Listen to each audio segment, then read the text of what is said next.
Hello everyone, welcome to my channel Amod academy Sheohar.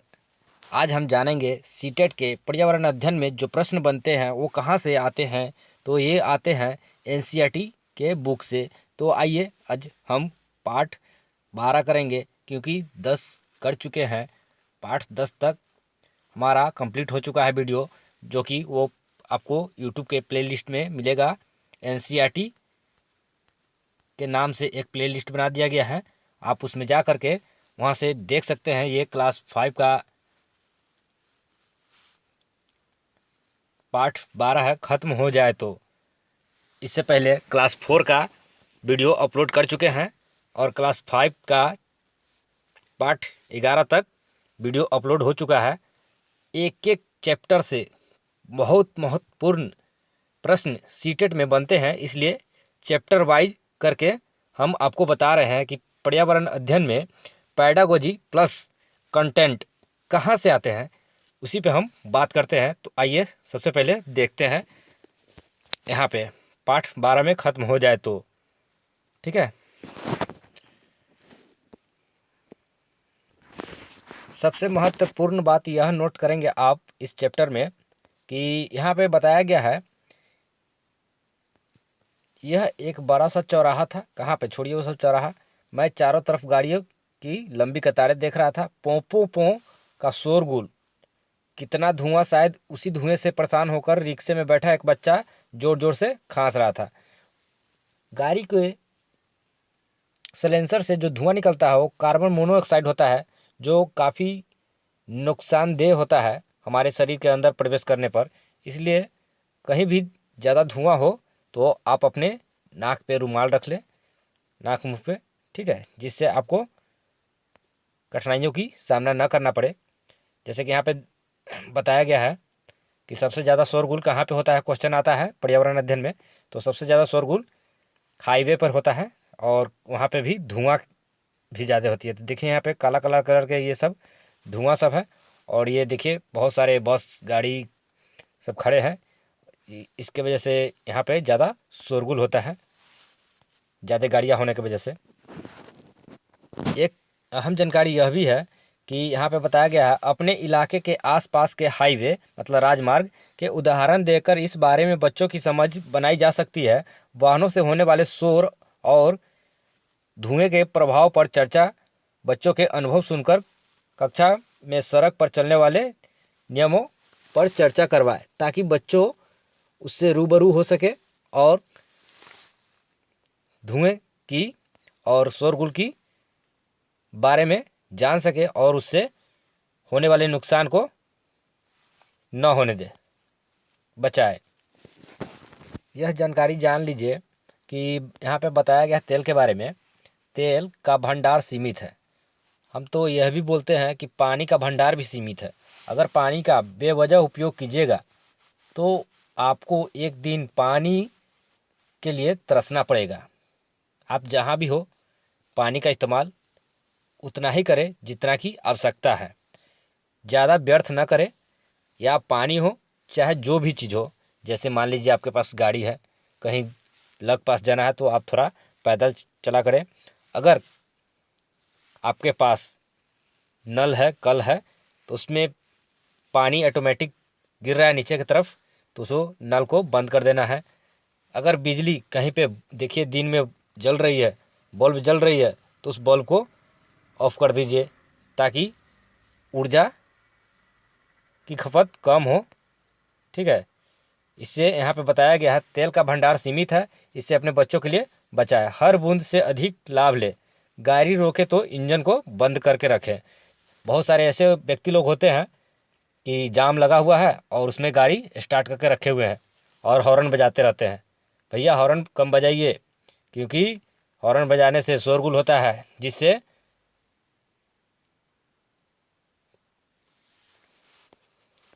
हानि पहुंचती है। चलिए इसके बारे में भी कुछ जान ले। अब्राहम जो है, भैया यह तेल कहाँ से मिलता है? तेल मतलब पेट्रोल, डीजल, ठीक है, पेट्रोल, डीजल, किरोसिन,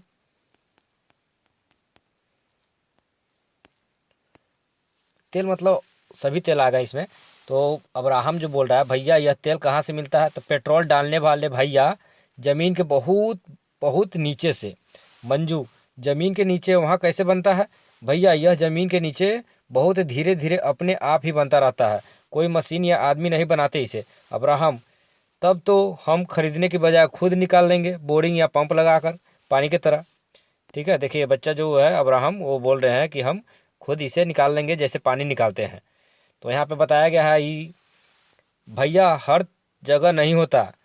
वो पेट्रोल पंप वाले बोल रहे हैं कि हर जगह ये तेल नहीं होता है, देश के कुछ ही जगह से तेल निकालते हैं और साफ़ करने के लिए बड़ी बड़ी मशीनों का इस्तेमाल किया जाता है, तब जा कर के वो हम मार्केट में लाते हैं और उसे बेचते हैं, खरीद। देखिए यहाँ पे बात किया जा रहा है कि आगे की बातचीत। दिव्या, पेट्रोल खत्म होने वाला है क्या, पोस्टर पर लिखा था कि भंडार सीमित है। ठीक है, तो भैया हम जितनी तेज़ी से तेल निकाल रहे हैं उतनी तेज़ी से वह बन नहीं रहा है। ठीक है, वैसे भी इसके बनने में लाखों लाखों साल लग जाते हैं। अब्राहम, अगर तेल खत्म हो गया तो गाड़ियाँ चलेगी कैसे। मंजू, सीएनजी से, मैंने टीवी पर देखा था, इससे धुआं भी कम होता है। इलेक्ट्रॉनिक बस, सीएनजी, वो क्या बोलते हैं, गैस से। ठीक है, तो यहाँ पे देखिए भैया हंसते हुए, अरे वह भी तो ज़मीन से ही मिलता है और सीमित ही है, जो भी है प्राकृतिक के देन है। प्राकृतिक से जितना यूज कीजिएगा प्रकृति को उतना वो जल्दी ही ख़त्म हो जाएंगे। तो दिव्या यहाँ बता रही है बिजली से भी तो गाड़ियाँ चलती है, मैंने बैटरी से चलने वाली साइकिल देखी है। अब्राहम लिंकन नहीं, अब्राहम, कुछ ना कुछ तो करना ही होगा वरना हम बड़े होकर गाड़ियाँ कैसे चलाएंगे। दिव्या, अगर गाड़ियाँ कम चलेगी तो मेरी दादी खुश हो जाएगी, वे कहती है तौबा, चींटियों की तरह आज गाड़ियों की कतारें ही कतार है, आगे चलकर तुम्हारा क्या होगा। तो यहाँ पे बता रही है मंजू, हाँ देखो ना, ज़्यादातर गाड़ियाँ में एक दो ही लोग बैठे हैं, सब बस में क्यों नहीं जाते। देखिए यहाँ पे बताया गया है कि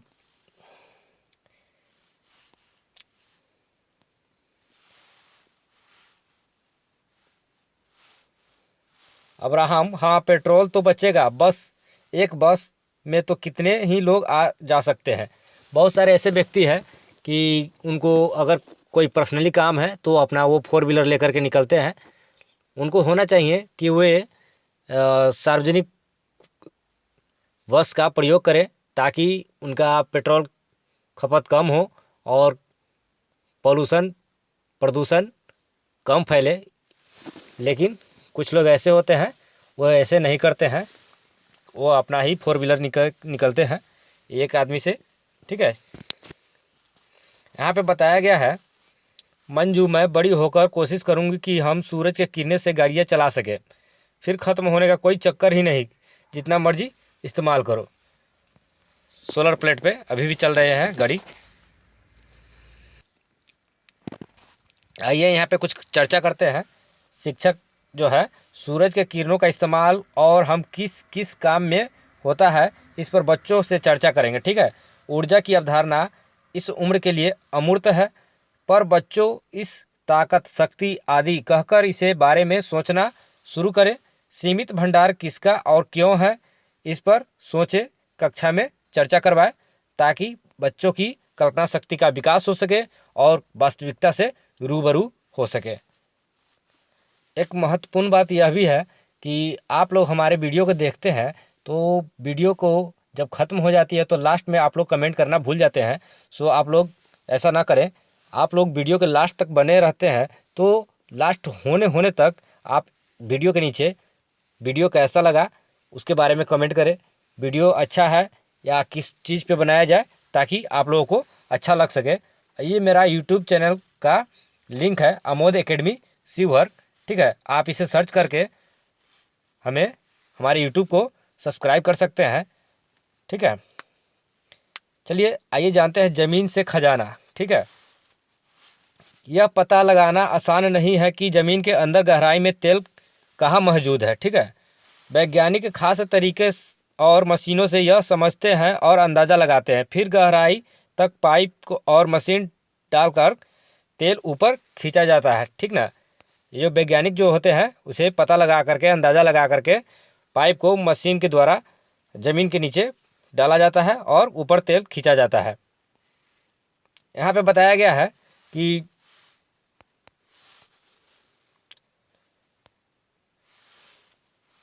निकाला गया तेल गहरे रंग का बदबूदार होता है। जैसे कि आपको पर्यावरण अध्ययन में बहुत बार देखा जा चुका है, पिछले कई वर्षों से लगातार पूछा जा रहा प्रश्न कि हमारा तेल का रंग कैसा होता है और वो देखने में कैसा रहता है, उसका मतलब सेंट मतलब कैसा है। तो यहाँ पे बताया जा रहा है तेल गहरे रंग का, देखिए यहाँ पे बताया तेल गहरे रंग का बदबूदार होता है, इसमें घुली मिली और छुपी होती है बहुत सारी चीज़ें। ठीक है, वो जो तेल निकाला जाता है उसमें बहुत सारे चीज़ मिली होती है। इन चीज़ों को अलग अलग और साफ करने के लिए तेल को रिफाइनरी में भेजा जाता है। क्या तुमने कभी रिफाइनरी के बारे में सुना है? इसी तेल से हमें मिलता है केरोसिन मतलब मिट्टी तेल, डीजल, पेट्रोल, इंजन ऑयल, ठीक है, और हवाई जहाज़ के लिए ईंधन फ्यूल। ठीक है, जानते हो एलपीजी खाना पकाने की गैस जो है इसी से मिलते हैं, धरती से ही, प्राकृतिक से। मोम, कोलतार और ग्रीस भी इसी से मिलते हैं। कहाँ से? ज़मीन से। ज़मीन से ये सारे के सारे मिलते हैं। क्या क्या? तो यहाँ पे देखिए, यहाँ पे मिल रहा है क्या? Kerosene, diesel, petrol, engine oil और हवाई जहाज़ के लिए ईंधन, एलपीजी, मोम, कोलतार, ग्रीस भी इसी से मिलते हैं। कोयला भी आपको ज़मीन के अंदर से ही निकाला जाता है, कोयला। ठीक है, प्लास्टिक और पेंट बनाने के लिए भी तेल का इस्तेमाल होता है। यहाँ पे बताया गया है हर शहर में पेट्रोल की कीमत अलग होती है। इस तालिका में दिल्ली में पेट्रोल और डीजल की कीमत दी गई है। इसे देखकर नीचे दिए गए प्रश्नों को उत्तर देना है। जैसे कि यहाँ पे दिया गया है नंबर कॉलम में तेल, दूसरे नंबर कॉलम में दिया हुआ है सन 2002 में 1 लीटर की कीमत अक्टूबर का है। सन 2007, ये 2002 का है और ये 2007 का 1 लीटर तेल का कीमत अक्टूबर में ही, ये 2002 5 साल के अंतराल पे देखिए 29 रुपये 91 पैसे था और यही 2007 में 43 रुपये 52 पैसे पेट्रोल हो गया। ठीक है, सन 2014 में 7 साल बाद 67 रुपये 86 पैसे हो गए 1 लीटर का दाम। और डीजल का दाम 2002 में 18 रुपये 91 पैसे था और 2007 में 30 रुपये 48 पैसे हो गए और 2014 में 58 रुपये 97 पैसे हो गए। तो हो सके तो जितना हो कम से कम उपयोग करें ताकि इसे बचाया जा सके अगली पीढ़ी के लिए।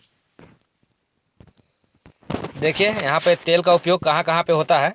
तो यहाँ पे सबसे पहले दिया गया है रोशनी में, रोशनी मतलब लालटेन में यहाँ पे तेल उपयोग होता है। ठीक है, गाड़ी में होता है, एरोप्लेन में होता है, ट्रैक्टर में होता है, ठीक है, बाल्टी में होता है, सॉरी ये पेंट में होता है और ये हमारे पंपिंग सेट में है, एलपीजी का उपयोग है। और ये जो बताया जा रहा है ड्राई क्लीनिंग में, ठीक है, धोने में भी, जैसे कि कभी कभी कपड़े में पेंट लग जाता है तो उसे हमें मिट्टी तेल से साफ़ किया जाता है। और यहाँ पे बताया जा रहा है प्लास्टिक रंग रोंगने में मतलब पेंट करने में, और यहाँ मिट्टी के तेल और गैस के रूप में। ठीक है, तेल की बचत आपकी आदत है इसलिए आप लोग बचाएं। एक महत्वपूर्ण जानकारी यह भी नोट करेंगे, आप लोग नोट नहीं कीजिएगा तो कम से कम समझिए। यहाँ पे दिया गया है कक्षा में पोस्टर पर खुलकर चर्चा की जानी अच्छी होगी। कोई पोस्टर है, किसी पोस्टर के बारे में दिया गया, जैसे मान लीजिए पेट्रोल डीजल के बारे में बताया गया है पोस्टर में कि 2002 में दिल्ली में 1 लीटर का दाम 45 रुपया था और 2005 में वो 88 रुपया हो गया। इसी तरह के यहाँ पे बताया जा रहा है शिक्षक को कक्षा में पोस्टर पर खुलकर चर्चा की जानी अच्छी होगी। इस बातचीत से बच्चों में यह समझ पैदा होगी कि पेट्रोल, डीजल, केरोसिन, एलपीजी आदि सभी ज़मीन के अंदर से निकलने वाले हैं, खनिज के रूप में है। इन सभी का हमारे जीवन में अलग अलग जगह पे अलग अलग तरह से उपयोग किया जाता है। इस बारे में इनके अनुभव सुनने और पोस्टर पर उनकी समझ अच्छी बनेगी। बच्चों से पूछना है कि जो है केरोसिन, मोम, ग्रीस, कोयला, ठीक है, एलपीजी और डीजल, पेट्रोल, ये सब कहाँ से निकलते हैं। तो बहुत सारे स्टूडेंट जवाब देंगे कि ये सारे के सारे ज़मीन से निकलते हैं, कुछ अलग बताएंगे, ठीक है। इसलिए इस पर खुलकर चर्चा करनी चाहिए शिक्षक को। चलिए, एक कविता है यहाँ पे दिया गया। दिव्या ने बस में ही एक कविता लिखकर सबको सुनाई, पढ़ो और चर्चा करो। चलो, बताओ बताओ मैं कौन हूँ मैं, ठीक है। काला काला गाढ़ा तरल, जीवन जीना करे सरल, सोचो सोचो कौन हूँ मैं, ठीक है। जल्दी बोलो कौन हूँ मैं, कौन हूँ। तो यहाँ पे देखिए कौन है। यहाँ पे लिखा हुआ है कि धीरे खर्चो मुझे बचाओ, सीमित है मेरा भंडार, लाखों साल में बन पाता हूँ नहीं अब मेरी भरमभार। जब लोग को नहीं मिलूँगा कैसे तब सब काम चलेंगे, मेरे लिए क्या युद्ध लड़ेंगे, फिर भी जया मुझे करो, सोचो सोचो कौन हूँ मैं, जल्दी बोलो कौन हूँ मैं। तो आप इसे देखकर समझ गए होंगे कि यह क्या है और किस बारे में दिव्या कविता लिखी है। तो ये तेल के बारे में कविता लिखी है, वायल, ठीक है। चलिए आइए एक महत्वपूर्ण जानकारी यह भी नोट करते हैं अपने नोट्स बुक में। यहाँ पे लिखा हुआ है, घर में चूल्हा कैसे जले। दुर्गा हरियाणा के एक गांव में रहती है। कहाँ? दुर्गा जो है एक महिला है, वो हरियाणा के एक गांव में रहती है। दिन के कई घंटे उसके चूल्हे के लिए लकड़ियाँ इकट्ठे करने में चले जाते हैं। जो जैसे कि वो सुबह के निकलते हैं तो बहुत काफ़ी समय के बाद लकड़ियाँ को इकट्ठा करके घर पे लाते हैं। उसकी बेटी को भी उसकी मदद करनी पड़ती है, जैसे कि यहाँ पे देख सकते हैं पिक्चर, ये दुर्गा है और ये इनकी बेटी है। दुर्गा को कई महीनों से खांसी है। अरे वाह, देख लीजिए, कई महीनों से खांसी है। सीली हुई लकड़ियाँ जलाने में धुआं भी बहुत होती है। सीली हुई मतलब कहने का मतलब कि गीली हुई लकड़ी, मतलब हरी कचनार लकड़ी को जलाने में काफ़ी धुआं का सामना करना पड़ता है। सूखी होगी वह पूरी तो काफ़ी तेज़ी से जलना शुरू होगी, लेकिन वही अगर हरा कचनार लकड़ी होगा तो वो काफ़ी धुआं देगी।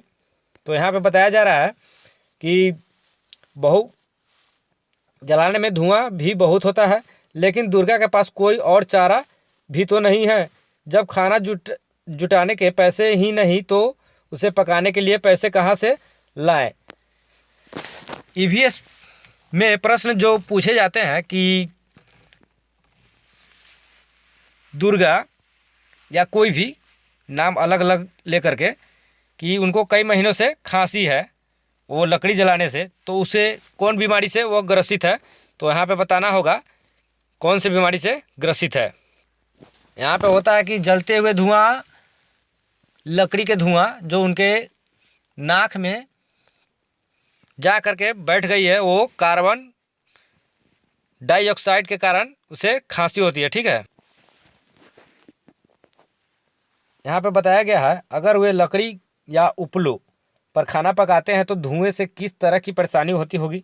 उपलो है वो जैसे कि गोबर के जो बनाया जाता है ऐसे गोल गोल करके, उसे उपले कहते हैं, ठीक है। यहाँ पे हमारे यहाँ बिहार में गुड़हा कहता है। क्या कहते हैं? गुड़हा।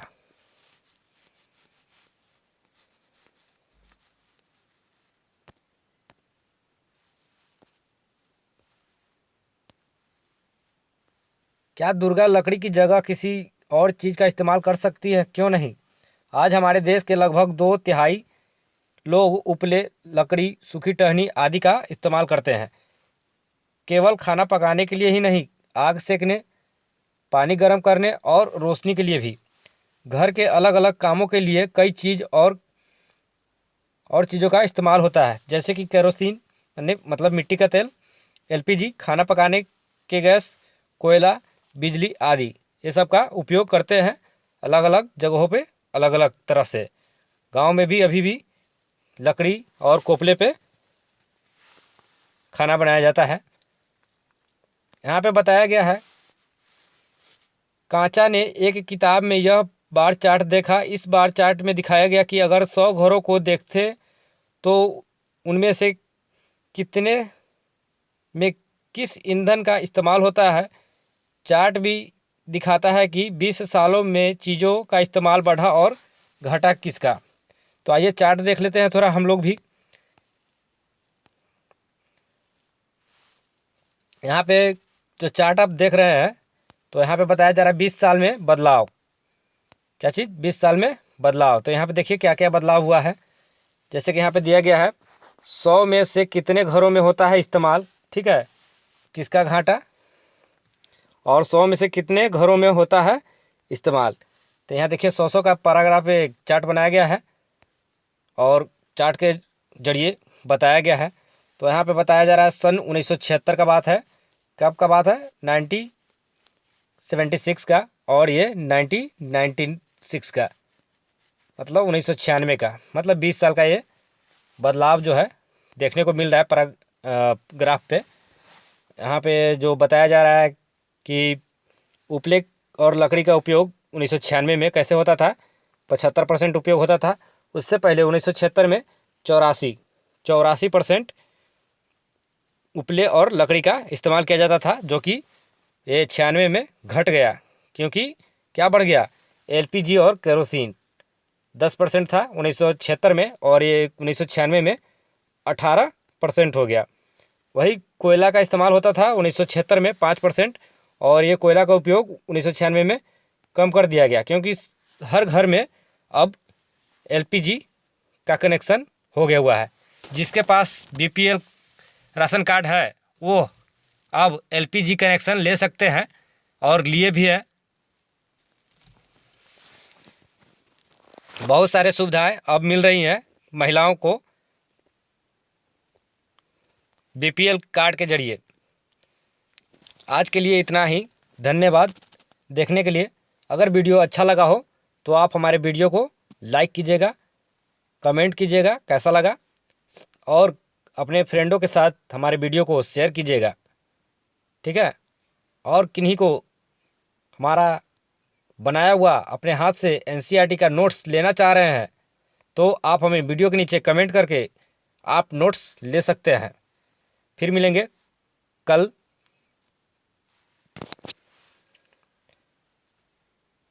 Thank you for watching this video. Bye.